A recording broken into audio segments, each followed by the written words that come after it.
I got a text from my dear friend Ray Bachman, my longtime producer at Kemo Sabi here at WNST, that we lost a mutual friend on Saturday, Scott Wagner. Many of you knew him through Baltimore Boxing. Maybe you had gone down to Michael's 8th Avenue and had a cheek-to-cheek. Maybe you had been at any of the number. I probably sold 10,000 tickets at Michael's 8th Avenue over the course of all the Nice Guy Awards I did. My wedding was there. I DJ'd hundreds, literally hundreds of weddings. They had the best food at Michael's 8th Avenue out of that kitchen, and they catered my wedding as well.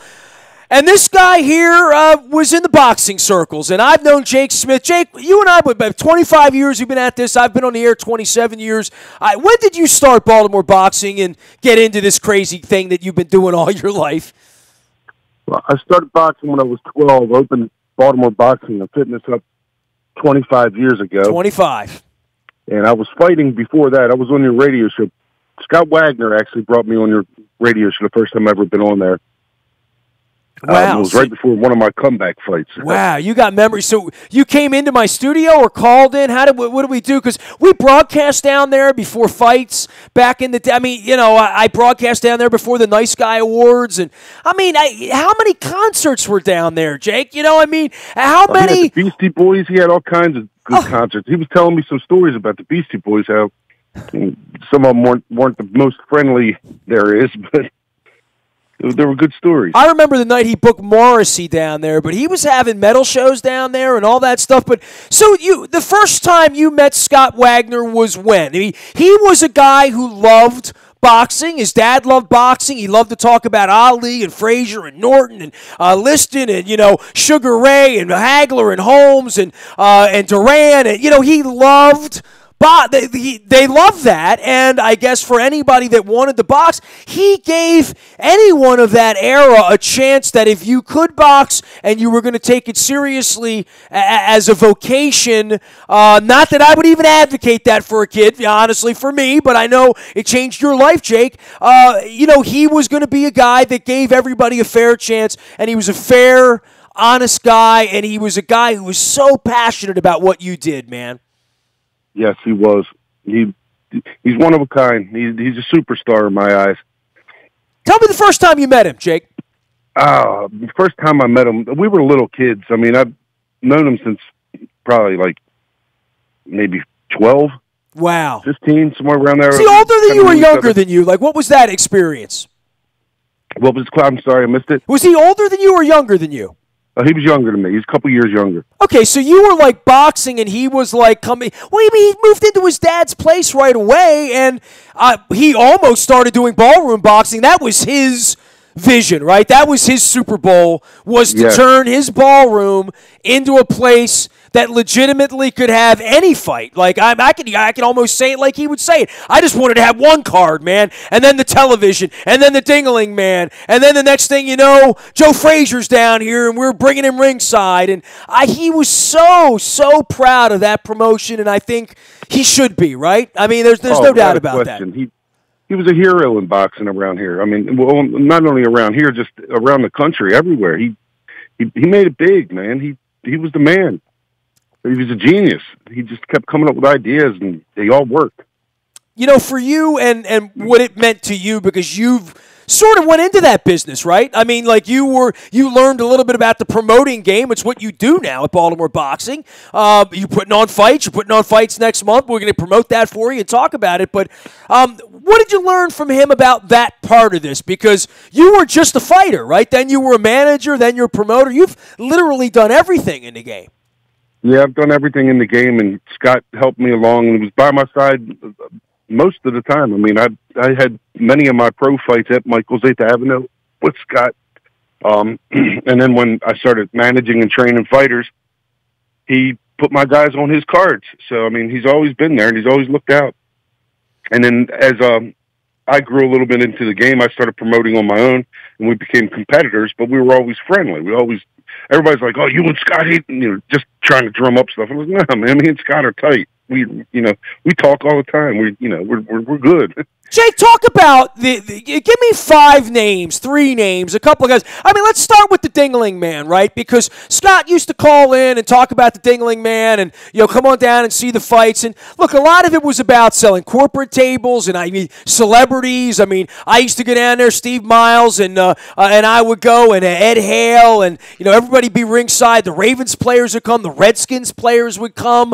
The Michael family would come. Everybody was there. Right, so the Orioles, yeah, he had them all. Yeah, and it was quite the night out. And what's the legacy of that? What's the next thing? I mean, I would even say I probably should give Johnny Rollo a call and talk about Shogun Fights, because there's no doubt Shogun Fights and what that is and what that's become, what Frank's done down at Royal Farms Arena, was sort of born off of let's.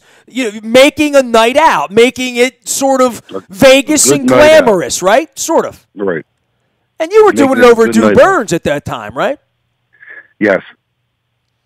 Doing these things down there, I guess back in the day, the Dingling Man was one guy that came to mind. Give me a couple of other fighters that Scott put over and was a part of making their careers.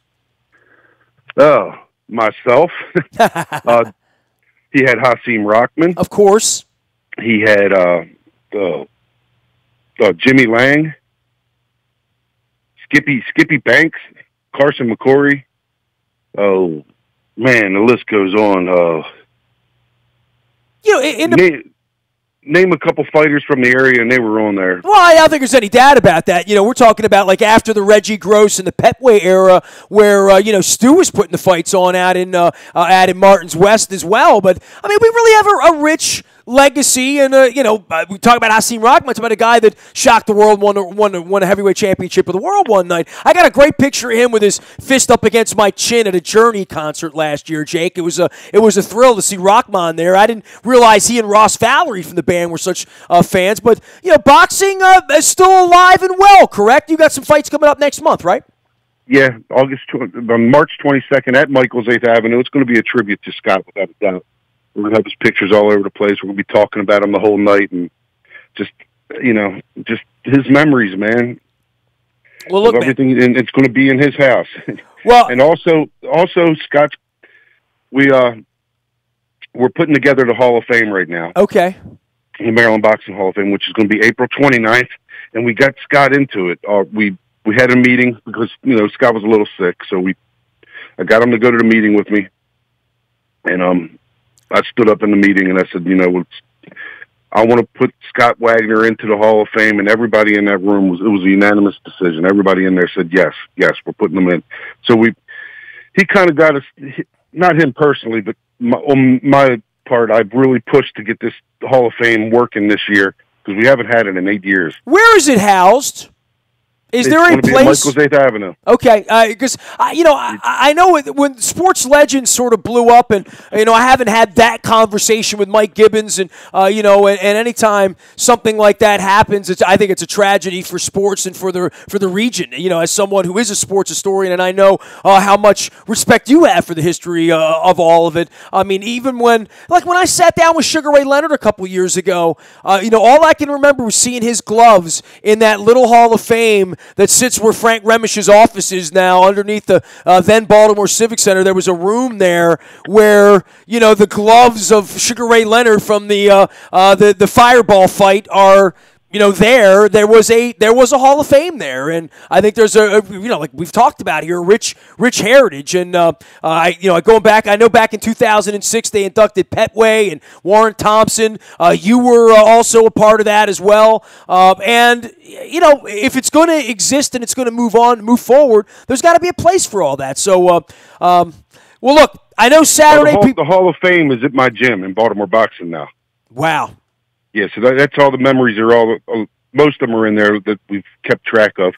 They're in my gym.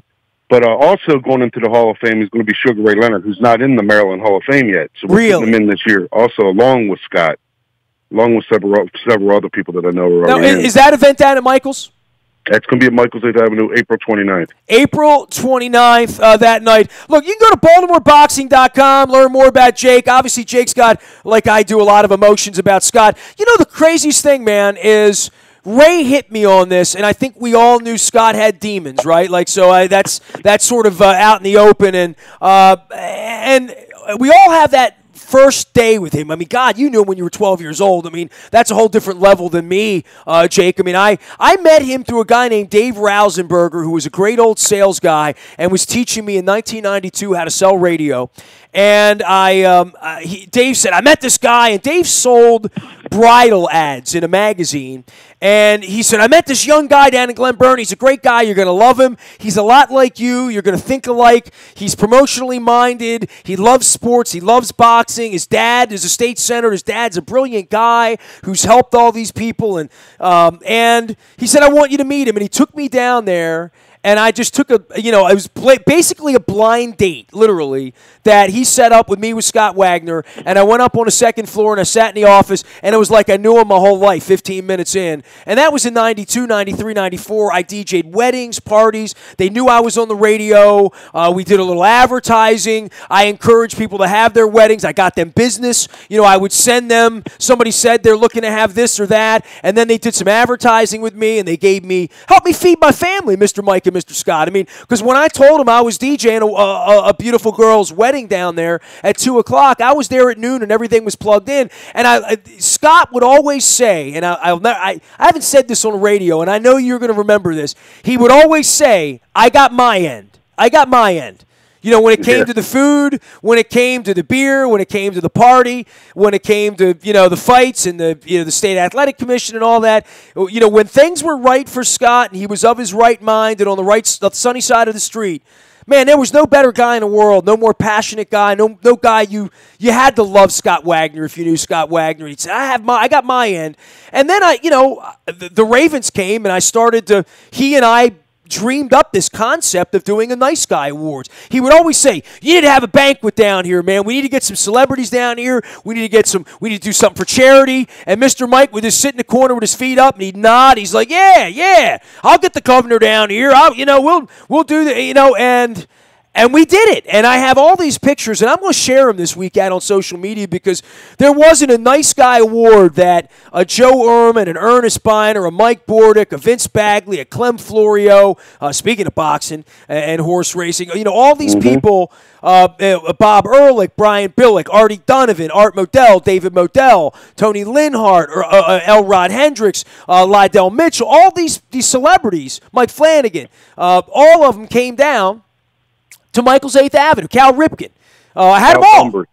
Al Bumbry, Rick Dempsey, all those guys came down to Michael's 8th Avenue, and everybody knew Scott, and everybody liked Scott, and Scott knew how to treat Jim Palmer, and Scott knew how to treat Jake Smith, and Scott knew how to treat a girl from Pasadena who barely had 3 nickels to rub together and was spending her life savings on a Saturday afternoon to be a beautiful bride, that he could chip $10 off a bill to make ahead to make it work for somebody whose budget came in at $8,000 for a $10,000 wedding, and he made sure the flowers were fresh, and he made sure the bride had the day of her life. He made memories for people, man. Yes, he did. He made magic happen for people. He really did. He was a special guy, man. Special guy. He really was, man. I dropped many a tear when I heard that. When I got that phone call in the morning about him passing away, it was just horrible. Well, dude, we're going to send everybody out to Baltimore Boxing, and you've got these events. Let's just start with this. Scott's passing has, caught all of us, off guard. I think he was, young enough to be me, quite frankly. And if you want to pay tribute to him, that'll happen Saturday. It'll happen again on March 22nd at BaltimoreBoxing.com. You can check that out. And April 29th, is Sugar Ray coming to Michael's 8th Avenue that night? April 29th he is, yes. Wow. Sugar Ray Leonard, so that's a Sunday night, correct? It's a Sunday afternoon. We're going to start, I think, we're getting all the details together now. I think it's going to start at 2 o'clock and it's going to end until whenever. Okay. Now it's just going to be a big, what we have going on now with Scott passing away is just going to be very, it's a good sentimental moment there at Michael's 8th Avenue that day. Well, I tell you what, we'll be there certainly in spirit if I don't make it there this week, and certainly on the 22nd as well. But I'll send everybody out your way. Anybody that dug Scott, pass the cap for Scott, and we'll keep him in our thoughts for sure, man. Jake, take care of yourself. It was good catching up with you, and I'm sorry it's under these circumstances, but I'm glad we at least got to talk about Scott in the way it should be talked about. Yes, man. Thank you very much, and say a prayer for Scott, everybody. Appreciate you, man. Okay. Jake Smith, there he goes, Baltimore Boxing. You can find him out on Facebook as well. And, of course, Jake sat many times in the studio with Scott back in the days out on Hart Road at the old WNST. The new WNST comes to you anywhere you are via the buyatoyota.com audio vault, 24 hours a day from anywhere in the world on your mobile device by downloading the TuneIn Radio app. It does come in crystal clear from anywhere in the world. All these conversations about Scott. We're talking Ravens, talking Orioles. We're going to be at the Combine next week. I'm going to be at the owners' meetings next month. We're on our four Ray Lewis buses for the summer. We're going to see the Indians. We're going to see the Pirates. We're going to the Rock and Roll Hall of Fame. It's going to be fun. The preseason game's available on Thursday night if you want that package. Lots of options there for you and reasonably priced. And price to sell, as they say. But we want to take everybody out there and have a good time. It's been too long. And through my wife's recoveries, we've gone a little lighter on the trip travel recently. But we're certainly very much back in the game. London went pretty well, too, with the 100 folks we took over there a couple months ago, right up until the knee. But we'll have plenty of time to discuss that when the PSL money comes due.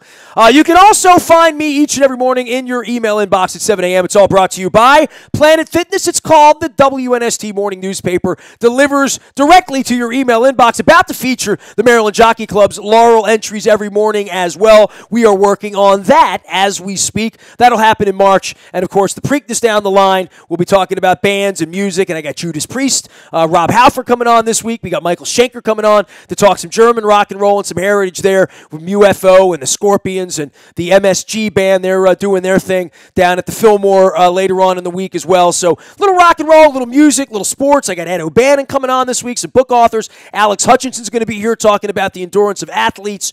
And we're going to pay tribute to Scott Wagner, my dear friend who we lost last week from Ballroom Boxing, and the guy who made my wedding special. So if it sounds emotional, it is emotional, and I'm sure I'm going to continue to dig up these memories and these stories because it kind of hit me during the snowstorm on Saturday. I'm still kind of reeling from it a little bit, much like the loss of David Modell last year left me sort of reeling as well. So, if we're only losing one a year, we're probably doing okay here as we get a little older. But appreciate all the kindness for Scott and all the notes on the Facebook threads and Twitters and all those other places as well. Nasty at WNST.net finds me. Facebook, Twitter, LinkedIn, Snapchat, Instagram, streaming live on our Facebook. If you're not on our WNST tech service, it is our best service. It's free. It's all brought to you by Coons Ford at Security Boulevard. You get breaking news first, never spam. My God, we've been at it 12 years, and I would like to think that we've upheld our promise to be respectful partners and neighbors, that you give us access into your phone, and we treat it with the respect it deserves and the respect that I, quite frankly, like as a customer of it myself. So there. That being said, I am pulling for Nestor Cortez, so I'm open about that. I am Nestor. We are WNST.net, AM 1570, and WNST Taos in Baltimore, and we never stop talking Baltimore sports